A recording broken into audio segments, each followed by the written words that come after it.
lots and lots of young people do a job that I wouldn't do and perhaps you wouldn't do. They decide to become nurses and give something back. Now, according to the Royal College of Nursing, they have had a 14% pay cut since 2010. And we now get stories again from the RCN of lots of ordinary nurses by the end of the week having to use food banks because they can't afford to pay for food. That is not the kind of country that you want to run, is it?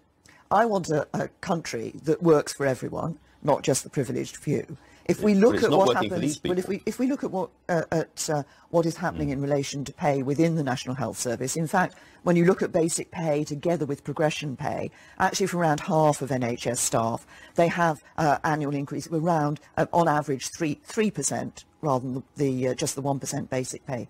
But I come back to the key question, which is, we have, and if you look at the National Health Service and funding in the National Health Service, we're putting £10 billion extra into it. I'm sorry, Prime Minister, but we have nurses going to food banks at the moment. That must be wrong.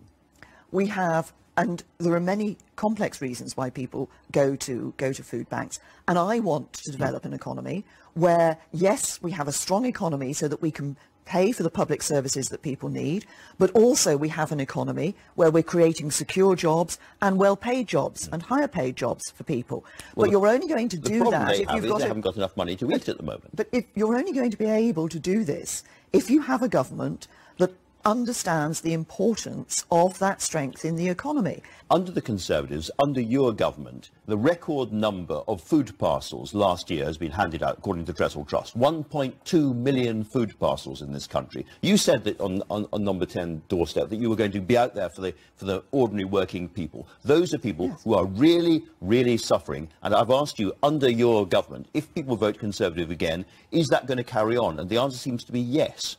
And let me just say, at this stage, Theresa May, the Prime Minister, this morning, on the Marsh show, didn't have the common decency, courtesy or respect to condone the fact that nurses, the heroes of the NHS, have had a reduction of nearly 14% in their wages since 2010 and are using food banks to feed themselves.